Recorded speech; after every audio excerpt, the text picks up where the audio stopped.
You know, I think I'm always like in constant motion, and I like it that way. I just like to go from one thing to the next thing, and you know, I feel like that's how you continue to build momentum. And I've definitely been nonstop all summer, but nonstop forever. I think this summer's just kind of even just like that next benchmark. As far as even like this series, I know I'm the focus of the series, but my goal with this navigating the crazy summer is like, can my access to the things I'm doing in the summer show someone who is potentially interested in entertainment, whatever, like what it looks like to just be in it.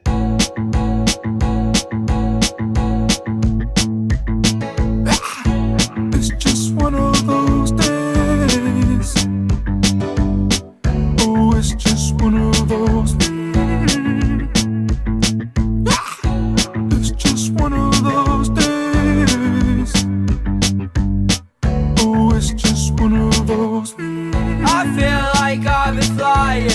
Me and the clouds colliding. The stars have got me blinded. People don't know that I was born in New York, but my mom and dad are both Parisian. I just spent a lot of time in France as a kid. I definitely, you know, have a relationship with France, a love for it. I speak the language. It's always been like a kind of a part of my identity. Bullet shells all on the ground. I hope that they don't find me now. I'm hiding way above the clouds. Paris Fashion Week is where a lot of things like kind of become real. You know, like where else does like a UK artist, an American rapper, LA skater, French designer, like where else could they really be and all meet besides Paris Fashion Week? French elevators, man. We landed like an hour ago, and I'm like, wow, we're just straight into the shits. We were at the party for a good 30 seconds. I walk in, I see Kuzma and Stefan Diggs and running to Quavo, and I got there and I'm just like kind of overwhelmed. And I'm like, we'll do this tomorrow. We just walked right out.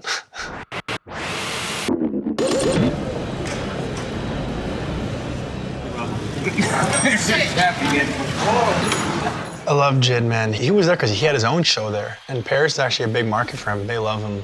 He's on his own European tour, and he just had a baby. So, you know, another person that, like, timing worked out beautifully that he was in Paris at the same time. And it's just, you know, you talk about these things where it's just like everyone is all so close, and then you find these moments of crossover, like, oh, we're in the same city. You gotta link up. And Paris is a place I know well. The original spot is just a spot that serves steak and fries. And it got so popular. It's like a sauce that they've kept proprietary for like 200 years. It got so popular that like fake ones started popping up all over Paris. And like all the tourists go to all the wrong ones. They had to shut it down. Crystal can't eat meat because he was just in the jungle doing ayahuasca. You purge your body of all the stuff. And he's only really been there touring, so he doesn't really know the ins and outs. And I was just like, yo, we gotta go run around. Especially we know we were making music together too. So, you know, I think with this music, like, it was just fun. I made it with my friends. I'm sitting on so much music, but if I can't get to the next music unless I put this first music out. Yeah. Figured out how I like to make music, what the process is, you know. Some things I like to grab an acapella, sometimes I like to go sit in the studio, and I figured out what my creative process is more and more. So it's like, give them 8 songs, all kind of different flavors. And then, gotta go on tour with the boy. Fishing? Yeah. You know, it's allowing me to commit more to what I want to do, which is make music. And we just spent a day running around, walking around, which is the best thing, like the Marais, which is like this neighborhood where it's all very small streets and little hole-in-a-wall spots. Bogey is my brother, man. Bogey is a kid from Bulgaria who was trying to figure out just a way to get into the shit and knew there was a Lil Yachty concert in Milan, knew that Virgil would be there, went to the Lil Yachty concert, stood outside, saw Virgil was there, was like, yo, Virgil, not trying to bother you, but I prepared a whole deck on like my photos, my ideas, my branding, images, whatever. Can I airdrop it to you or just be an honor? And Virgil was like, of course. And next thing you know, he was working for Off-White. Shot that picture of Virgil with the airplane that Drake has tatted on him. Genuine friend, wants everyone to win. Just a sweet, sweet Bulgarian boy. Paris Fashion Week, that's one of those other things where it's like, those are the few times where you get to see people that are so close to you, but that's the first time you get, in like maybe a year, you get to see them in person. ZB, I love you, brother. Thanks for these beautiful shared moments in the van. Hey, Campos, we have a new player signing at PSG right now. Check me in. Oh my God. You good, Morgan? Nike. One of his trillion Nike collabs, but so hard. Fire. Is that the interchangeable swoosh? Fire.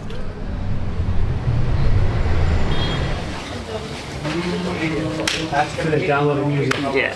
I was downloading songs and I was like, oh my god, I'm downloading. And tonight, 99 Ginger is like the French. It's like the French Beat Child. I've definitely heard of it. It's the French version. And so they're doing a big party tonight. 99 Ginger's got it going on in Paris and Europe. And so they did a party that was like in a dock on the water, on the river, in like an underground warehouse basement. I don't even know how you can describe it. And I went to go play that party.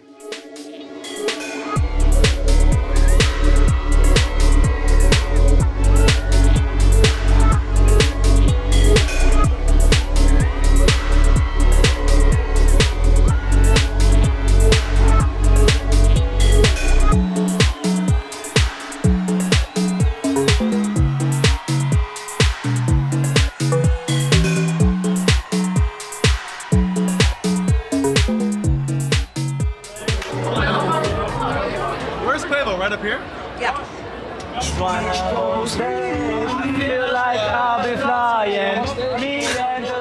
All my streams come from Bogey. Go, go, go, go. My other friend, Stefan from Pigalle, who did something with like Nast and Deej, were my LA friends. They did like a big bus. And the bus was riding around Paris and different DJs would hop on and DJ at different stops. And then like kids would hop on the bus and the bus would get more and more crowded. Kids would run after the bus, so the crowds outside the bus stops would like get bigger and bigger. And that was like a real guerrilla, no permits, no nothing. Just like, let's get a bus, set up CDJs on the roof, and we'll just announce that like at these hours, we're gonna be at these streets, and kids will pull up and the crowd will just get bigger and the hype will just get bigger. And by the end of it, it stopped kind of like in the main artery of Paris. And there's like hundreds, if not thousands of kids in the street outside the bus. They like pulled me up inside the bus, plugged in right away, and we just turned that into like a street party.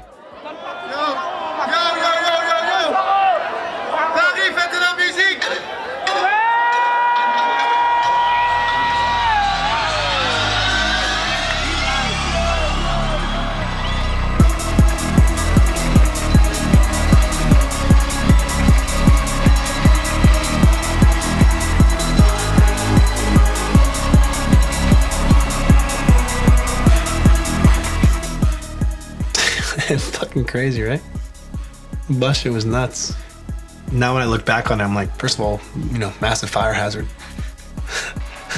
There's like fireworks going off. The bus is tipping over. At one point, I'm like, this bus is gonna tip over. It's gonna be really bad. And then we were like balancing the bus while we were on it, like, yo, you guys stand on that corner. And we were like rebalancing out the bus. You know, it was cool.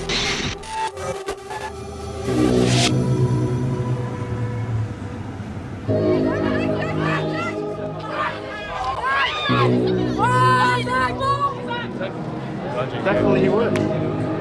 He's a good man. You know, I don't have enough good things to say about Jack. Someone who I've seen, I wouldn't say the earliest part, but early stages in a career, you know, sundown era to taking over the whole world. You know, I know his family. Marcus Bazaar, Singapore. Probably one of my favorite publications in Singapore. My brother's for real. So, you know, just fun seeing him in Paris. It was his first fashion show. So that was cool.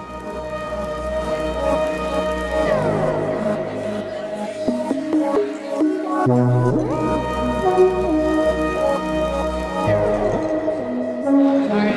love you all. I just want to be in the dock. You're the day ones. Yeah. We're brothers. There we go. Kuz, you know, also day one. When he was a rookie on the Lakers, that's when we met. He's 22, I'm like 21, 22, figuring out my stuff in LA, and he's playing for Lakers. So it was just a beautiful time where we were all, you know, I DJ'd the Lakers championship party. I mean, I had the Larry O'Brien trophy with me and Kuz. Yeah, it was. If you're wondering how I got my hands on the Larry O'Brien trophy, just blame it on Kuz. Sweet.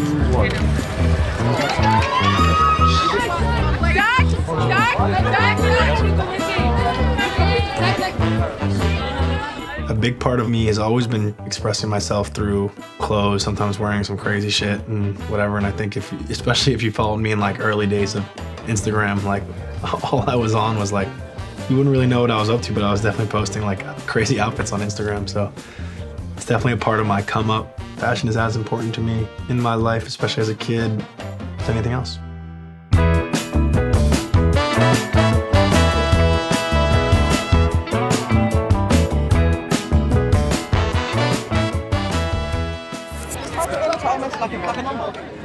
Oh, cool.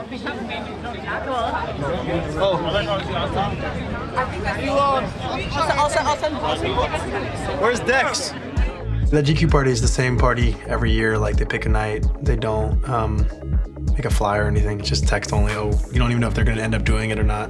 And it's one of the best. We also shot the music video in the party because JID and I have a song called Hate This Place. And it's kind of about like, you know, kind of just feeling like you're in a, ironically, we were there for the right reasons, having a good time, but also when you're like kind of like sick of the scene and just like feeling overwhelmed by it and the transactional relationships and all these things. And it's funny because we just have a crazy party going on. We're actually having the best time. And then I'm like, yo, you need to put the Apple headphones in so you hear the music, but also because it just shows you're like isolated from the party. And you just need to be in the middle of the party. And while it's like, we're raging, it's gotta be like, I hate this place. I hate all these people. So we shot a video there.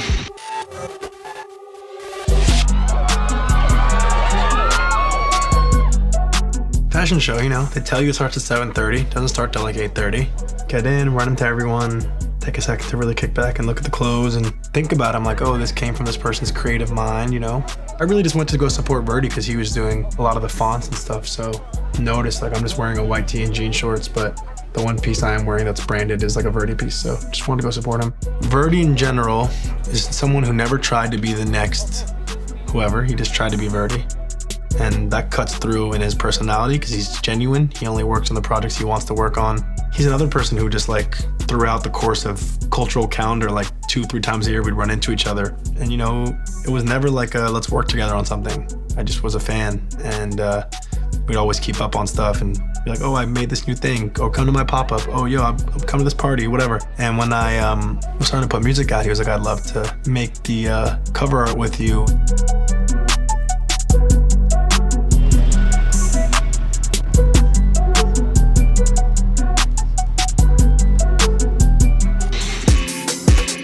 Bloody was my brother. You know, there's a group of us that are all like the same age that have like navigated this shit and like figured out ways to scale it or, you know, exist in it even to begin with. And we share a common love for music and fashion and similar approach in our own ways. It looks different, but it's the same kind of hustle. And man, Bloody O's been on the mic when I DJ probably over 100 times. So, you know, it's all just family shit. It's 5 a.m. in Paris. We did a lot of things today. Went to a fashion show. Had dinner with some friends. Tonight I played a gig, my friend Bloody Osiris' birthday. We had a lot of fun stuff going on. I'm just happy we get to film it and hopefully you guys like to watch it.